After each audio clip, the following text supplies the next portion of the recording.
ये बातें हैं भाई और बहनों। बाकी बहुत सारे दास के पास तो प्रमाण भरे पड़े हैं, भरे पड़े हैं। इनकी औकात नहीं है ये सबूतों के आधार से 5 मिनट भी मुझ पवन दास से डिबेट कर लें, 5 मिनट भी औकात नहीं है इनकी। ये खुद के चैनल बना के हैं और खुद के उन स्टूडियो में बैठ के भोले भाले भक्तों के साथ में डिबेट कर सकते हैं। ये इनकी औकात नहीं है बरवाला कांड पे डिबेट करने की। ये साधना टीवी चैनल आ जाओ, अरे आ जाओ साधना टीवी चैनल पे, आधे पैसे मैं दूंगा, आधे पैसे तुम दो, और आ जाओ साधना टीवी चैनल पे 5 घंटे की डिबेट रख लो बरवाला कांड पे सबूतों के साथ में। अगर तुम्हारे को नंगा नहीं कर दिया तो, नंगा नहीं कर दिया तो ये पवन दास संगत में कभी अपना मुंह नहीं दिखाएगा। आ जाओ अगर हिम्मत है तो, मेरा खुला चैलेंज है, खुला, मानव हित में, संगत के हित में, मान बढ़ाई के लिए नहीं, संगत के हित में, ताकि लोगों को सच्चाई पता चले। खुला चैलेंज है गुरु जी के परिवार को, तुम सारे मिलके आ जाओ। ये पवन दास अकेला रहेगा, तुम्हारी धोती सी धोती जाएगी, तुम बोलने के लायक नहीं रहोगे। आधे पैसे दूंगा डिबेट के साधना टीवी चैनल पे, आधे तुम दो, और आ जाओ 5 घंटे की डिबेट रख लो। ये नहीं आएंगे, इनकी औकात नहीं है, ये झूठे हैं, झूठे। ये संगत के ऊपर दादा बन सकते हैं। आश्रमों में भोली भाड़ी संगत को 10 को मुसलमान बना दिया, 10 को हिंदू बना दिया, 1.5 फुट का पकड़ के माइक आपस में लड़ो झगड़ो तुम मुर्गों की तरह। बाहर आके डिबेट करने की तुम्हारी औकात नहीं है, तुम्हारी हिम्मत नहीं है। तो ये हकीकत है इनकी भाई और बहनों। इसलिए परमात्मा ने 7 संगतियां शुरू करवाई, इस दास को खड़ा किया। ये दुनिया भर के फालतू के वीडियो बना बना के ठोक रहे हैं। अरे बनाओ ना गुरुजी की पुस्तकों के ऊपर वीडियो, आओ लाइव गुरुजी के सत्संगों के ऊपर। बड़े भक्तों का क्या मतलब होता है, जो पुराने भगत होते हैं उनका क्या मतलब होता है, गुरुदेव ने क्या बताया कि जो पुराने भगत हैं उनको क्या करना चाहिए। एक शब्द के माध्यम से परमेश्वर हमें क्या आदेश दे रहे हैं जो नए भगत हैं उनको। लेकिन वो काम तो इनसे होता नहीं है। देख लो क्या कह रहे हैं गुरुदेव। चल रहा है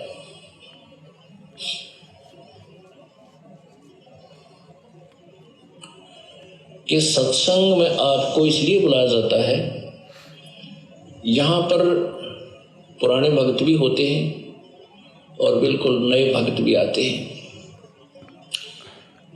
इसमें क्या है कि सत्संग में बूटे साधु, ये साधु माने संत भक्त, साधना करने वाले योगी सब साधु होते हैं। साधक है जिन्हें बुराई छोड़ दी, सीधा सीधा सीधा चालो सो साध कहावे, सब बुराई त्याग के भक्ति मार्ग में बिल्कुल सीधा होकर चले सो साधु है, योगी है, भक्त है।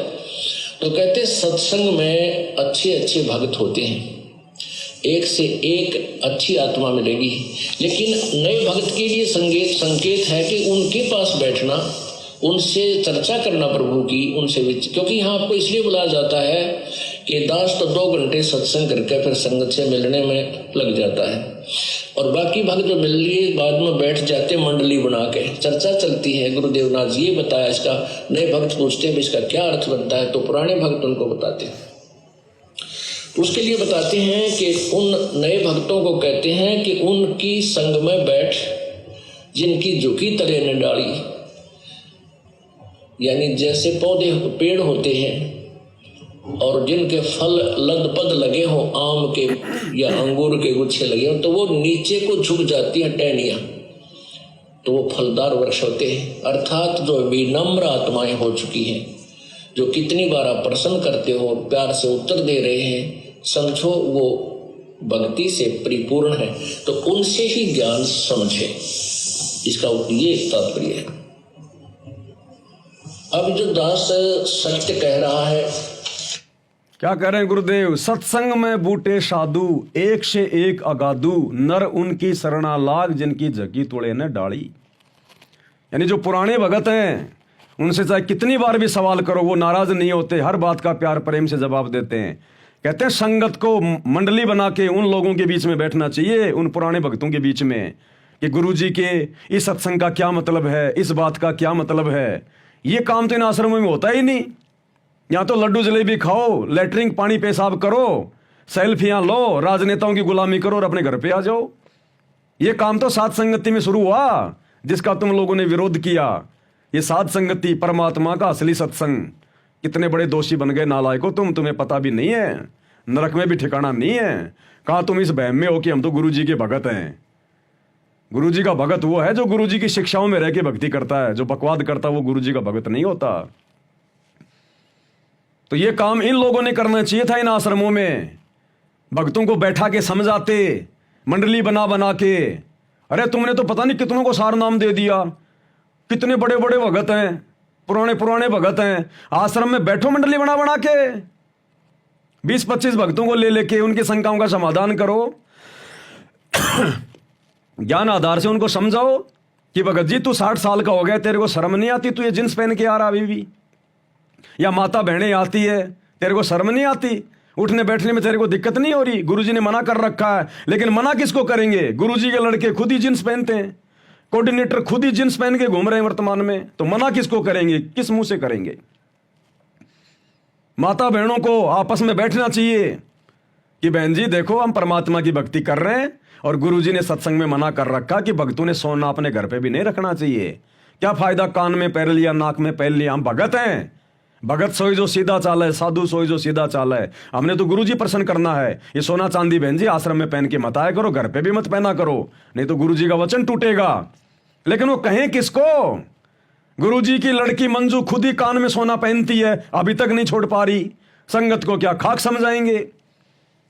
तो ये सब भक्तों को बैठ के ज्ञान चर्चा नहीं कर सकते। इनको तो राजनीति करने से मतलब नहीं, बाहर से आने वाले राजनेताओं की चापलूसी करने में, गुलामी करने में, हैं उनके इंटरव्यू लेने में इन लोगों को फुर्सत नहीं है। और फिर जाटों की धर्मशाला बनवानी, किसी का स्टेडियम बनवाना, कहीं बाहर जाके कोई भंडारा लगाना, अयोध्या में, हैं किसी के आरक्षण में जाना, किसी की सीबीआई जांच में जाना, किसी के धरने में जाना, किसी का उद्घाटन करके आना जाटों की धर्मशाला का, हैं रक्तदान दे दान करवाना, वो गधे कुत्ते बनाना वो मिट्टी के उन आश्रमों में, आश्रमों का डेकोरेशन करवाना, रंगोली बनवाना। इनको वैसे फालतू के कामों से फुर्सत नहीं है, ये कहां से ज्ञान चर्चा करेंगे? जो काम साध संगति में चल रहा है, वैसे दास कोई मान बढ़ाई के लिए नहीं कह रहा क्योंकि मैं तो कुत्ता हूं भगवान का, लेकिन समझाने के लिए बोलना पड़ता है। जो काम इस संगत में परमात्मा इस पवन दास से करवा रहे हैं, जिस प्रकार ज्ञान आधार से वीडियो बनवा रहे हैं, जगह जगह सात संगतियां, पूरी पूरी रात ज्ञान चर्चा, गुरु के ज्ञान के अलावा कोई शब्द मुंह से नहीं, गुरु की पुस्तकों पे वीडियो, सत्संगों पे वीडियो, भक्तों की शंका का समाधान, इस पूरी संगत में जो काम परमात्मा सात संगति में इस पवन दास से करवा रहे हैं, अरे ये काम अगर इन आश्रमों में शुरू हो जाए तो 6 महीने में धरती सुधर जाए, 6 महीने में। क्योंकि ये जो धरती है, जो सृष्टि है, पाप और पुण्य से चलती है, और कंट्रोल इसी कबीर भगवान सदगुरु रामपाल जी के हाथ में है, रिमोट। अगर ये पूरी संगत अगर इस रीति पे चल पड़े जो सात संगति में होता है, 6 महीने में इन आश्रमों में अगर इस प्रकार से अगर ज्ञान चर्चा होने लग जाए, इस पवन दास के वीडियो अगर दिखाने लग जाए, 6 महीने में धरती का माहौल बदल जाएगा, धरती का माहौल। क्योंकि लोगों की सोच बदल जाएगी, लोगों के विचार बदल जाएंगे। गुरु कौन है, क्या है, गुरु के प्रति कितना समर्पित होना चाहिए, मर्यादा कितनी बड़ी है। जब आत्माएं लाखों की संख्या में, करोड़ों की संख्या में भगत भाई बहन, जब सबका एक विचार हो जाएगा, सब हाथ में लेके आरती करेंगे, शब्द ऊपर जाएंगे, पृथ्वी का माहौल बदलेगा, सब मर्यादा में रहेंगे, गुरु प्रसन्न होगा। और गुरु प्रसन्न हो गया तो गुरु तो नरक को भी स्वर्ग बना दे। तो ये कबीर भगवान सतगुरु रामपाल जी 6 महीने में पूरी धरती का माहौल चेंज कर दे, लेकिन ऐसा काल होने नहीं देता और परमात्मा जबरदस्ती करता नहीं। इसलिए भगवान ने सात संगतियां शुरू करवाई कि मेरी जितनी आत्मा है, मैंने जिन आत्माओं को सतलोक लेके जाना है, उनको मैं इस गंदगी से बाहर निकाल लेता हूं। बाकी भैया ये जो मर्जी करें, इनको करने दो, जैसा करेंगे वैसा फिर आगे अपना भुगतेंगे। तो भगत जी ये बहुत सारी बातें हैं, दास का तो गला बैठ गया सुनाते सुनाते आप भाई बहनों को पिछले 10 साल से। लेकिन भैया मजबूरी है, करना पड़ेगा। जब तक गुरु भगवान का आदेश है, जब तक उनकी प्रेरणा है, करना पड़ेगा। क्योंकि परमात्मा तो बुरा बनेगा नहीं भैया, अपने एग्रीमेंट के अनुसार। परमात्मा तो जोर जबरदस्ती करेगा नहीं काल के साथ में। तो हम जैसे कुत्तों को खड़ा कर दिया, क्योंकि एग्रीमेंट हमने थोड़ी किया है, एग्रीमेंट तो हमारे गुरु जी ने किया था। मैंने थोड़ी काल के साथ एग्रीमेंट किया, हम भक्तों ने थोड़ी किया। तो हमें बोलने की छूट है अपने बाप की गोद में बैठ के, उनकी छत्र छाया में। इसलिए परमात्मा ने खड़ा कर रखा है। कुछ एक भाई बहन मैसेज कर रहे थे, एक कोई सुनील दास भगत जी गुड़गांव हरियाणा से, पहले सात संगति से जुड़े हुए थे, बहुत आते थे सात संगतियों में, लेकिन दास ने एक बात बोल रखी भैया, इस कुत्ते के मुंह से परमात्मा जो बुलवा देते हैं ना वो गलत नहीं होता। दास ने एक बात बुलवा रखी थी कि जो भगत अपने व्हाट्सएप से और अपनी फेसबुक से अगर सात संगति का लोगो हटा देगा वो काल उसको खींचेगा।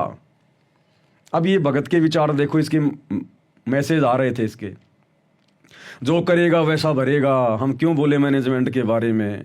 अब इनके ये विचार हो गए। तो पहले तो सात संगति में क्यों आता था भाई? क्यों मुझ पवन दास के घुटने के पास में बैठा करता था तू? मान बढ़ाई के लिए, उस कैमरे में अपनी फोटो खिंचवाने के लिए। उस समय बोलता ना मेरे को ये सारी बातें कि पवन दास तू क्यों चिल्ला रहा है, मैनेजमेंट जो अपना करेगा सो करेगा। अब दूर बैठ के तुम ये भाषण झाड़ रहे हो। तो भैया ये देखो, सात संगति के प्रत्येक नियम में रहना पड़ेगा, तभी हम सत्सेवक कहलाएंगे, नहीं तो काल सिर पे बैठेगा। तो फिर गुरुजी ने भी क्या जरूरत थी भाई? सुनील दास तूने मेरे को तो शिक्षा दे दी, गुरुजी को भी शिक्षा दे दे थोड़ी सी, कि गुरुजी आपको क्या जरूरत है नकली आचार्य शंकराचार्य इनके ऊपर बोलने की? ना बोलते तो आप जेल में ना जाते। आप अपना ज्ञान दो, वो अपना ज्ञान दे रहे हैं। गुरुजी आपको क्या जरूरत है इन धर्मगुरुओं के बारे में बोलने की? तो मेरे भाई हाथ जोड़ के प्रार्थना, मेरे को तो शिक्षा दे रहा है, ये चल जाएगी, अपने गुरुजी को शिक्षा मत दे देना ये। और हाँ, शायद तेरी रमणी हुई नहीं है, अगर हो जाए, और जब तेरे बच्चा हो जाए, और जब तेरा बच्चा 8-10 साल का हो जाए, और जब तेरा बच्चा गंदे बच्चों की कुसंगति में पड़ के शराब पीने लग जाए, बीड़ी सिगरेट पीने लग जाए, लड़कीबाजी करने लग जाए, तो देख उसको कुछ मत बोलना। उसके संस्कार उसके साथ है भाई, तू क्यों बीच में पड़े हैं? अरे उसके कर्म उसके हैं, वो बीड़ी पिएगा उसके फेफड़े खराब होंगे, वो शराब पिएगा उसके फेफड़े खराब होंगे, तू क्यों टेंशन ले यार? बोलना मत उसको कुछ भी, जैसा कर रहा है वैसा करने दे उसको। तो ये विचार हो गए। अब बताओ, इसलिए परमात्मा कहते हैं किस किस को समझाएं, कुएं भांग पड़ी। 4 दिन आते हैं भगत बन के, भगत से दिखाई देते हैं, आंधी की तरह आते हैं, तूफान की तरह भाग जाते हैं। अरे कैसे सतलोक जाओगे? तुम्हारा कोई स्टैंड भी है? अरे आओ तो सोच समझ के आओ ना, जल्दबाजी में क्यों आते हो? सारी चीजें देख के आओ, और आओ तो फिर ऐसे आओ कि फिर जाना ही नहीं उधर। अब बिना पहनदे के लौटे कभी इधर कभी उधर, उनका कोई स्टैंड नहीं है भैया। वो जाएंगे, वो भाड़े के भाव जाएंगे, वो ऐसे भांग के भाड़े जाएंगे वो। तो दास की तो प्रार्थना भाई और बहनों, बाकी देखो भाई, जब तक दास को परमात्मा ने समाज से दे रखी है, हिम्मत दे रखी है, तब तक भैया एक कुत्ता चिल्लाता रहेगा। बाकी सबकी अपनी बहुत, सबकी अपनी मर्जी। और इस मैनेजमेंट के कुकर्मों पे दास बार बार लाइव नहीं आ सकता, मेरे पास इतना फालतू का समय नहीं होता है। समझदार को संकेत ही काफी है। जिसको नहीं अच्छा लग रहा, नहीं समझ में आ रहा, जिसको लगता मैं गलत हूं, तो क्यों मेरे से चिपके हुए हो? अरे मैंने कब कहा कि मुझ पवन दास से चिपक के रहो? भाई जाओ ना, हम तो चाहते हैं कि वो गंदगी निकले सात संगति से। जिसको विश्वास नहीं है सात संगति पर, वो निकले यहां से। हम तो खुद चाहते हैं, हम किसी को पकड़ के नहीं रखते। और ना मेरे से पूछने की जरूरत है किसी ने भैया। 24 घंटे दरवाजे खुले हैं, चाहे आओ चाहे जाओ। यहां हम भक्तों के पीछे ये वीडियो नहीं बनाते। मैं आप भक्तों के पीछे नहीं जी रहा, मैं अपने भगवान के पीछे जीता हूं। मेरी हर मनोकामना, मेरी हर इच्छा मेरा भगवान, मेरा गुरुदेव भगवान मेरी पूरी करता है। मैं भक्तों से उम्मीद नहीं लगाता। वो भगवान चाहे भक्तों से करवाए चाहे किसी से भी करवाए, मैं उसके भरोसे हूं, भक्तों के भरोसे नहीं हूं मैं। ये तो मेरा फर्ज है कि मेरे बाप की गैर हाजिरी में मेरे भगत भाई बहनों को सही राह दिखाना, ये मेरा फर्ज है। ये मैं करूंगा, चाहे कोई सुने चाहे कोई ना सुने। बाकी अपनी भक्ति कर रहा हूं मैं, कोई दिक्कत ही नहीं मुझे तो। बाकी रिजल्ट आने वाले समय में सबके सामने आ जाएगा। फिर क्या फायदा, फिर क्या फायदा जब चिड़िया चुग गई खेत। तो भाई और बहनों, आज के वीडियो में केवल इतना ही। परमात्मा हम सबको सद्बुद्धि दे, परमेश्वर हम सबको आशीर्वाद दे। बंदी छोड़ सतगुरु रामपाल जी भगवान की जय हो।